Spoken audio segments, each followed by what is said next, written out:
வணக்கம். சுஜாதா அவர்களின் ஏன், எதற்கு, எப்படி? படித்தவை மனதில் நிற்க என்ன பயிற்சி செய்ய வேண்டும்? பரீட்சையில் ஃபெயிலாகி விடுவோமே என்ற பயமும் அடிக்கடி வருகிறது. படிப்புக்கேற்ற சூழ்நிலை, மனநிலை பற்றி சொல்லுங்கள் சார். நான் எப்படி படித்தேன் என்பதை சொல்கிறேன். படிப்பதை முதலில் புரிந்து கொள்வேன். புரியவில்லை என்றால் கிளாஸ்மேட்டிடமோ ஆசிரியரிடமோ கேட்டுக்கொள்வேன். புரிந்தாலும் புரிந்ததை எழுதி பார்ப்பேன். சாக்பீஸ் வைத்துக் கொண்டு முக்கியமான வார்த்தைகளை தரையில் எழுதும் பழக்கம் இருந்தது. நீங்கள் நோட்டு புத்தகத்திலோ சிலேட்டிலோ எழுதுங்கள். எழுதி பார்ப்பது அவசியம். சென்ற 5 ஆண்டுக்கான கேள்விகளை புத்தகமாக அச்சடித்து கடையில் விற்பார்கள். அதில் ஒவ்வொரு கேள்விக்கும் பதில் எழுதி பார்க்க வேண்டும். நிச்சயம் அவற்றிலிருந்து தான் வரும். தினம் இத்தனை மணி நேரம் என்ன சப்ஜெக்ட் படிக்க வேண்டும் என்று அட்டவணை போட்டு படிக்கவும். பரீட்சை நெருங்க ஒரு ஜுரம் போல் எல்லாம் மறந்தது போல் இருக்கும். பரீட்சை எழுத ஆரம்பித்ததும் தானாக வந்து கொட்டும். இன்னொன்று, பரீட்சை எழுத துவங்கும் முன் கேள்வித்தாளை படித்து பார்த்து புரிந்து கொள்ள வேண்டியது முக்கியம். பெரிதாக எழுதவும், அங்கங்கே அடிக்கோடிட்டு காட்டவும். சுலபமான கேள்விகளை முதலில் எழுதவும். கஷ்டமாக இருந்தால் தெரிந்த வரையில் எழுதவும். பிட் அடிப்பதோ காப்பி அடிப்பதோ கரை சேர்க்காது. தெரிந்தவரை எழுதிவிட்டு கம்பீரமாக எழுந்து நடந்து செல்லவும். எதுக்குமே பயப்பட வேண்டியதில்லை என்பதற்காக ஒரு விஷயத்தை சொல்கிறேன். பரீட்சையில் மார்க் வாங்குவதற்கும் வாழ்க்கையில் பாராட்டு வாங்குவதற்கும் தொடர்பு இல்லை. பரீட்சை ஒரு டிக்கெட் மாதிரி. கற்றுக்கொள்வது எல்லாம் பரீட்சை முடிந்த பின் தான், வேலையிலும் வாழ்க்கையிலும். பூமியின் எடை எப்போதும் மாறாத ஒன்று என்கிறார்கள். ஆனால் பண்டைய காலத்தை நோக்கும்போது இப்போது மக்கள் தொகை மிக அதிகமாக உள்ளது. அப்படியானால் எது அழிந்திருக்கும்? இப்பவும் புவியின் எடை அதுதானா? புவியின் எடையை எப்படி கணக்கிடுகிறார்கள்? புவியின் எடை சமீபத்திய கணக்கின்படி 5.972 செப்டிலியன்கள், மெட்ரிக் டன்கள். அதாவது 5972க்கு அப்புறம் 18 சைபர் போட்டால் வருகிற மெட்ரிக் டன்கள். உலகத்திலுள்ள மொத்த ஜனத்தொகையும் எடுத்துக்கொள்ளுங்கள். சுமார் 640 கோடி. ஒவ்வொரு ஆளும் 100 கிலோ என்று அதிகபட்சமாகவே வைத்துக் கொண்டாலும் நம்முடைய மொத்த எடை பூமி தாயின் எடையை விட 10 லட்சம் கோடி பங்கு குறைவு. நாமெல்லாம் பூச்சி. சபல புத்தி எதனால் எப்படி தோன்றுகிறது? மனித இனம் ஆதாரமாக வேறுபாட்டை விரும்புகிறது. அதில் உள்ள அபாயம் சிலருக்கு பிடித்திருக்கிறது. வசதி வாய்ப்புகளை ஏற்படுத்திக் கொள்ளவும், ஆசைகளை நிறைவேற்றிக் கொள்ளவும், இருக்கிறதை விட்டுவிட்டு பறக்கிறதை பிடிக்கும் முயற்சியால் தான் மனித இனம் இத்தனை விதமாக வளர்ந்திருக்கிறது. மேலும் இன நீட்டிப்புக்கு வினோதமான பொருத்தங்களை முயற்சி செய்வது உயிரினங்களின் இயற்கை நியதி. அதோடு அதிருப்தி என்பது விவேகத்தை வெல்வதனால் சபல புத்தி ஏற்படுகிறது. சபல புத்தி தோன்றுவதற்கு இருவர் தேவை. போர் கப்பல்களில் என்னென்ன ஆயுதங்கள் இருக்கும்? அவை சண்டைக்கு எப்படி உதவுகின்றன? போர் கப்பல்களில் பல வகை பீரங்கிகள் இருக்கும். அவற்றை செங்குறியாக செலுத்துவதற்கும் ரேடார் மூலம் கண்டுபிடித்து திருப்புவதற்கும் கம்ப்யூட்டர்கள் இருக்கும். பிளை கேச்சர், ஸ்கை கார்டு போன்றவை மிகச் சிறந்தவை. வானத்தை துளாவ தனிப்பட்ட ரேடார் இருக்கும். கடலுக்குள் தேட சோனார் இருக்கும். ஏவுகணைகள் இருக்கும்.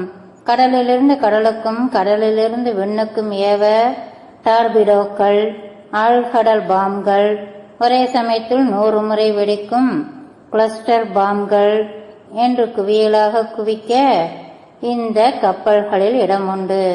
ஒரு நவீன போர்க்கப்பல் என்பது ஆயுத கோட்டை. மைக்ரோவேவ் அவன் எப்படி செயல்படுகிறது? அதன் மூலம் தயாரிக்கப்படும் உணவுப் பொருள் உடலில் பாதிப்புகளை உண்டு பண்ணுமா? கதிர்வீச்சு அது இது என்கிறார்களே. இந்த அவனில் பச்சையாக உணவுப் பொருளை வைத்தால் மைக்ரோவேவ் அலைவரிசையில் மின்காந்த அலைகளின் வெளிச்சத்தில் அந்த உணவுப் பொருள் டைஎலக்ட்ரிக் ஹீட்டிங் எனும் விளைவின்படி குறுகிய நேரத்தில் வெந்துவிடும். உணவின் எல்லா பகுதிகளும் சமச்சீராக உஷ்ணம் பரவி வேகும். இந்த அவனால் உணவுக்கு எந்தவித பாதிப்பும் இல்லை. மைக்ரோவேவ் ரேடியேஷன் என்பது ரேடார் போன்றது. ஆன் பண்ணிவிட்டு வேறு வேலையை பார்த்து கொண்டிருங்கள். உணவு ரெடியானதும் குறிப்பிட்ட நேரத்தில் தானாகவே அதனுள் இருக்கும் ப்ராசஸர் ஆஃப் செய்து கொள்ளும். வெந்து தணிந்தது என்றாரே பாரதி, அது மைக்ரோவேவுக்கும் பொருந்தும். ஆடு, மாடு, மான், புலி இப்படி பல விலங்குகளின் தோள்கள் பல விஷயங்களுக்கு உபயோகப்படுகின்றன.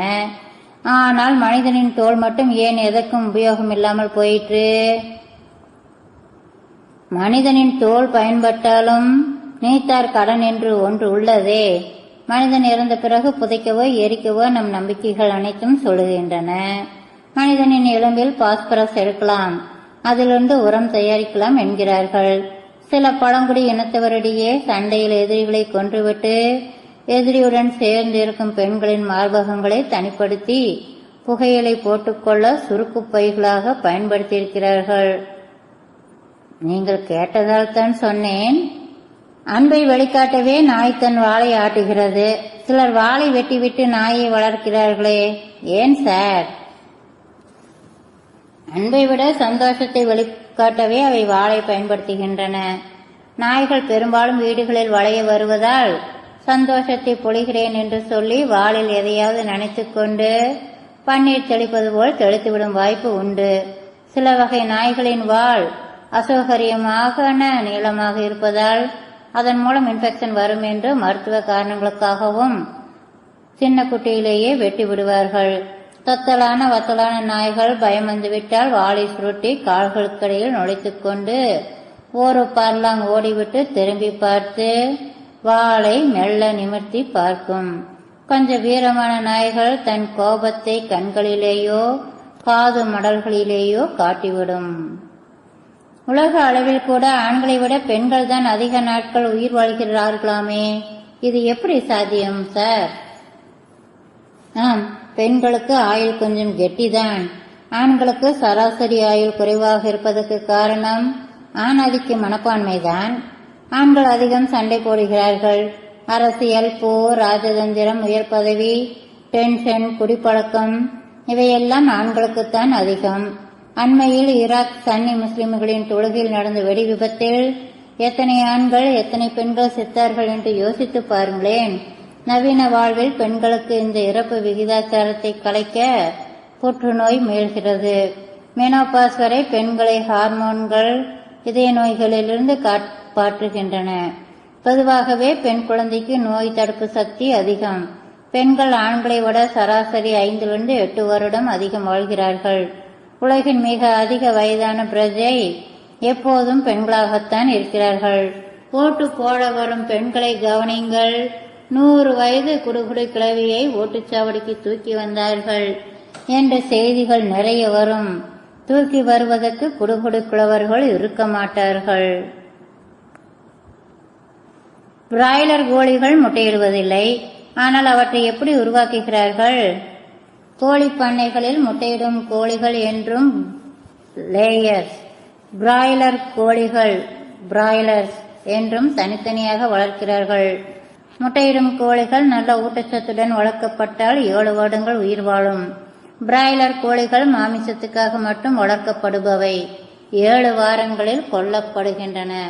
பிராய்லர் கோழிகளை உற்பத்தி செய்வதற்கென்றே பிராய்லர் பெற்றோர்கள் என்று தனியாக கோழியையும் சேவலையும் வளர்க்கிறார்கள். வெள்ளிக்கிழமை சாயங்காலம் எதையோ பார்த்து பயந்திருக்கிறான் என்று சொல்லிக்கொண்டே முகத்தில் சலீர் என்று தண்ணி அடிக்கும் வைத்தியர்கள் இன்றும் கிராமத்தில் இருக்கிறார்கள். என்ன பயம்? இது என்ன வகை வைத்தியம்? அதிர்ச்சி வைத்தியம்தான். பெரும்பாலான கிராமத்து வழக்கங்களின் பின்னணியில் ஒரு எளிய மனோதத்துவம் உள்ளது. அது பாதி சிகிச்சை மனதில் உள்ளது என்பதே. இதை சைக்கோசோமாட்டிக் என்பார்கள். பூசாரி தண்ணீர் தெளித்துவிட்டார், நமக்கு குணமாகிவிடும் என்று மனமே தீர்மானித்து விடுகிறது. சில சமயங்களில் சரியாகி விடுகிறது. எல்லாம் தெளித்த பிறகும் குணமாகாத பெண்களுக்கு கணவன் ஞாயிற்றுக்கிழமையிலாவது மல்லிகை பூவும் அல்வாவும் வாங்கி கொடுத்து டென்ட் கொட்டாய்க்கு அழைத்து சென்றால் குணம் நிச்சயம். புதைகுழிகள் உருவாவது எப்படி? அதன் ஆழம் எவ்வளவு? யானையே உள்ளே சென்று விடுமாமே. தண்ணீர் தேங்கி சேராகி நிலம் இழகி பாசி படிந்து அடித்தளத்தில் கனிந்து தரைமட்டம் எதுவுமின்றி சொத சொதவென்று இருக்கும் யானை என்ன, ஒரு முழு லாரியே உள்ளே போய்விடும். நிறைய சினிமாக்களிலும் டிவி சீரியல்களிலும் கிளைமேக்ஸ் காட்சியில் கொடியவர்கள் ஹீரோயினை புதைக்குழியில் தடைவிட அவள் கொஞ்சம் கொஞ்சமாக உள்ளே மூழ்கி தத்தளிக்க ஹீரோ வரும் வரை படம் பார்ப்பவர்களை சீட் நுணுக்கி கொண்டு வர இந்த புதைக்குழிகள் பயன்படுத்தப்படுகின்றன. நான் அசைந்தால் அசையும் அகிலம் எல்லாமே என்ற பூமியே பாடுவதாக அடிக்கடி கற்பனை செய்து கொள்வேன். பூமி சுற்றுவது நின்று போக வாய்ப்பிருக்கிறதா? அப்படி ஒரு காலத்தின் கட்டாயம் ஏற்பட்டால் அந்த சூழ்நிலையை விளக்க முடியுமா? பூமி சுற்றுவது நின்று போனால் சிறிது நேரத்தில் நம் காற்று மண்டலத்தை இழப்போம். சூரியனின் ஈர்ப்பு சக்தியால் கவரப்பட்டு மொத்தமாக அவசர அவசரமாக சூரியனை நோக்கி விரைவோம். பூமியை வெடித்து சிதறி துண்டு ஆனாலும் ஆச்சரியமில்லை. 1936 H.G. Wells எழுதிய the man who could work miracles என்கிற சிறுகதையில் கடவுள் ஒரு சாதாரண மனிதனுக்கு அற்புதங்கள் நிகழ்த்தும் சக்தி தருகிறார். அவன் அதை வைத்து பல நல்ல காரியங்களை செய்கிறான். இறுதியில் தெரியாத்தனமாக பூமியின் சுழற்சியை நிறுத்த ஆணையிட்டு விடுகிறான். கடைசி நிமிஷத்தில் பூமி காப்பாற்றப்பட்டு விடுகிறது. இந்த அருமையான சயின்ஸ் பிக்ஷன் கதை என் மொழிபெயர்ப்பு லிஸ்டில் உள்ளது. அது என்ன சார் அகையலாக்கிறேன்? சினிமா ஷூட்டிங் என்றாலே இந்த பெயர் அடிபடுகிறதே. அதிக உயரத்துக்கு கேமராவை கொண்டு சென்று படம் பிடிக்க ஏற்பட்ட கிரேன் வசதி. இதில் கேமராமேன் அதன் உச்சியில் உட்கார்ந்து கொண்டு நடிகர் நடிகையரை காட்சியை மேலிருந்து அணுகலாம். வளமிடமாக 360 சுற்றி சுற்றி படம் பிடிக்கலாம். ஓடும் வில்லனை சிறிது தூரம் கூடவே ஓடி விரட்டி பிடிக்கலாம். எல்லாம் மோட்டார் வைத்த இயந்திரத்தில். மணிரத்னத்தின் உயிரை படப்பிடிப்பில் தைய தைய நடனத்தை ஓடும் ரயிலை உயரத்திலிருந்து எப்படி பார்க்க முடிந்தது? அகேலாதான் இன்றைய நவீன கேமராமேன்கள் அனைவரும் பயன்படுத்துகிறார்கள். இதை இயக்க கிரிக்கெட் டீம் ரேஞ்சுக்கு ஆட்கள் தேவை. அகேலா கிரேனில் 75 அடி வரைக்கும் உயரே போகலாம். ஹெலிகாப்டர் ஷாட்டிலிருந்து தரைக்கு வந்து கண் இறைப்பை க்ளோஸ்அப் வரை தொடர்ந்து எடுக்கலாம். உச்சாணியில் உள்ள கேமராவின் கோணத்தை கீழே மானிட்டரை பார்த்து கொண்டே ரிமோட் கண்ட்ரோல் வைத்து நகர்த்தலாம். கிரேனின் நீண்ட கை தேவைப்படும் சமயங்களில் டெலஸ்கோப் போல உள்ளுக்குள் சுருண்டு கொள்ளும். ரப்பர் டயரில் மோட்டார்கள் வைத்து அதிகப்படியாக குலுங்காமல் நகரும். ஷங்கரின் ஜீன்ஸ் படத்தில் முதலில் உபயோகப்பட்டது. அதன் பின் இங்கே கோடம் பக்கத்துக்கு கொண்டு வந்து விட்டார்கள். இப்போது அகேலா கிரேனுக்கு அண்ணன் வந்து விட்டான். ஸ்ட்ராடா கிரேன் 100 அடி நீளம். Star Wars, Spiderman, vertical limit போன்ற படங்களின் அதிரடி வீச்சு காட்சிகள் எடுக்க பயன்பட்டது இந்த அண்ணன்தான். மீண்டும் சந்திப்போம். நன்றி நண்பர்களே.